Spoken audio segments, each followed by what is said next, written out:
현기장 도시형. Welcome to Shakur's Plateau, ladies and gentlemen. Here in the top right-hand corner, we have our red Protoss player from the team, NSHoSeo. It is the number 74 ranked player in the world. It is San. And his opponent down here in the bottom left-hand corner, the guy who all-killed Rain in the last round and is now here up 1-0 against NSHoSeo. It is ZeNEX.Life, our Blue Zerg player. Yep, that's right. The game of life. You ever play that board game? Occasionally, grudgingly. I played it like once when I was a kid, and that was it. So I don't really remember the rules or anything like that. Sure. I remember it was kind of boring. It was a little bit. I don't want to offend any of the pro life players out there. We were a super competitive Monopoly family, though, so that was our board game of choice. That and Catan. So. See, I bet there are like competitive board game teams out there. I wonder sure if there are. I bet there are like tournaments for board games, what, like Life and Monopoly. Is there like a pro Catan circuit though? Because I would totally do that. That's a really fun game, but there's with it being like so reliant on dice rolls, there's a lot of randomness to it too. But it is a really fun game. It is. Yeah. It's amazing, actually. Yep. That's right. All right. Well, here we are, guys. PvZ action, and all I want to do is go play Catan. But we are cross positions, as San will soon find out here in a second. Life has not thrown out any sort of a drone scout yet. And, of course, he'll find out eventually where his opponent is just by this Overlord finding, or in this case, not finding his opponent down here at the bottom right.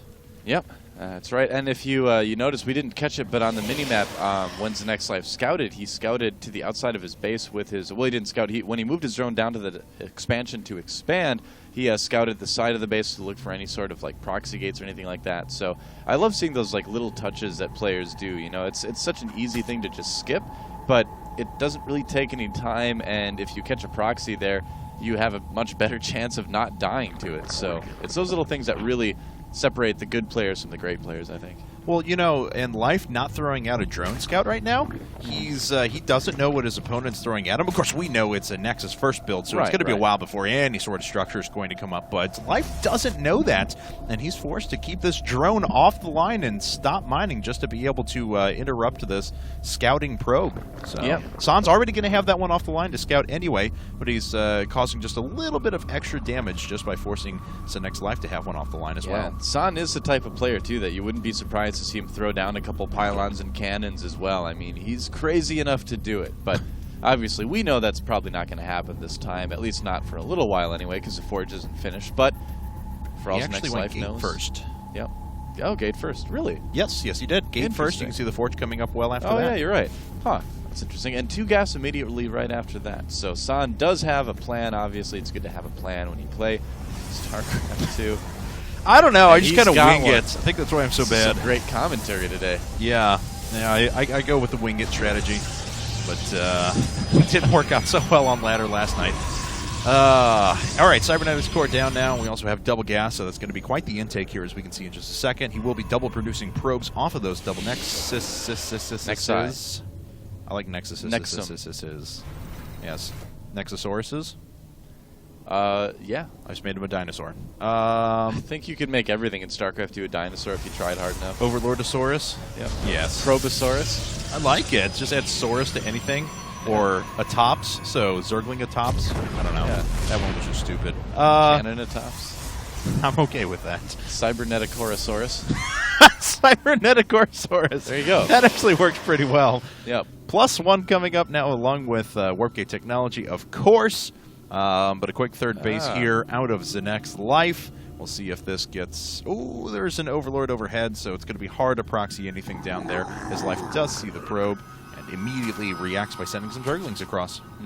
Yep. +1 weapons already on the way for San, and he hasn't thrown down any more gateways just yet. There we go. There's a Robo. All right, so going into pretty quick Robo play from here.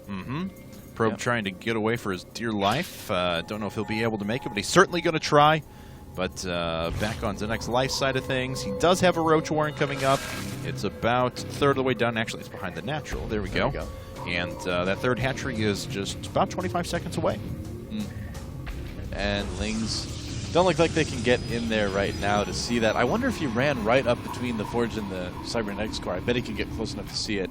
But that's not a normal place you would put your tech as a Protoss player. That's where you put it if you're being a little bit sneaky, actually. Now, I have never seen this particular order of structures coming up for San, because essentially this is it looks like a sentry expand, but the Nexus just happened to come first because he's putting out a lot of sentries after that. He's going to, oh wow, Warp Prism, making a Warp Prism out of the Robo. I was going to say, it's either going to be one of two things. He's either going to go Warp Prisms, which we see is what he's doing, or I was thinking maybe it was going to be one of these Immortal pushes that we've been seeing lately, these 2-base Immortal pushes, like 2 or 3 Immortal pushes in PvZ. They're pretty effective, especially because of the abundance of early Roach Warrens from Zergs lately and kind of the reliance on Roaches to survive some of the early aggression from Protoss.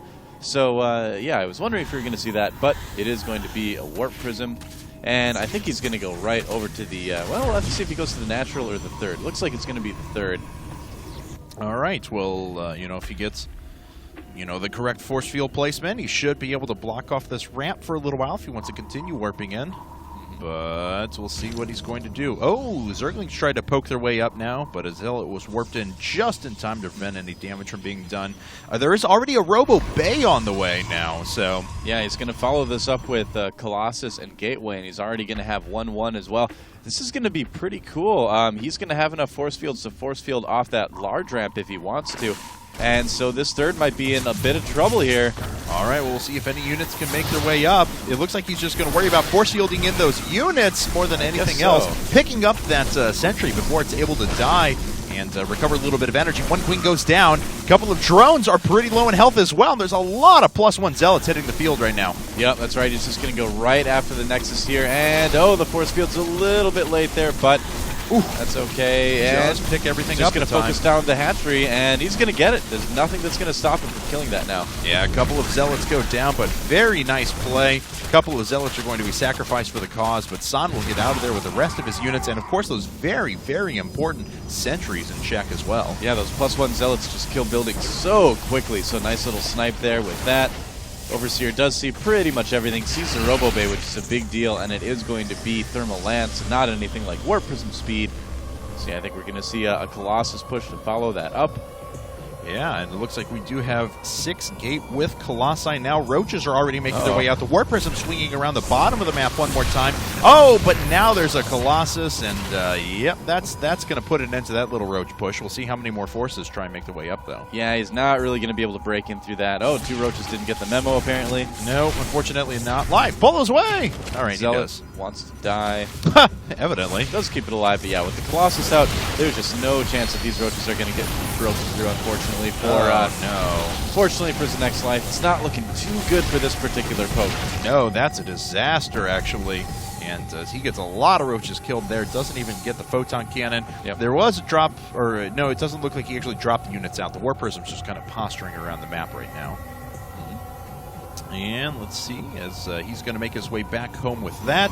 We have 2 Colossi up, Thermal Lance just about to finish, and an Immortal filtering in behind this. So, yep, a little bit good against the Roaches here. San, this is a surprising time to move out for him. I'm a little bit surprised here because he doesn't have a big gateway force to protect these Colossi. He's got a good amount of sentries, and with some Warpins, he should be looking a little bit better. But I feel like he was taking a little bit of a risk there with that. Well, ZeNEX.Life has pretty good supply, but it's all in unupgraded Roaches at the moment. So. Yeah, this is looking pretty good now for San. Yes, it is. He's got multiple Colossi that are very well upgraded. He's got an Immortal filtering in behind as well. ZeNEX.Life with a good spread of his units to make sure that he doesn't get them all trapped in one location. But that does allow San to kind of pop through the bottom of the map. Yep, that's right. Using that Warp Prism to kind of become a mobile pylon to warp things in here. And if he walks into the natural, he can just force field that off and start to do a lot of damage. Always got to be careful, though. Nice force fields from San, keeping a lot of those Roaches out of range. And he's dropping the Colossi.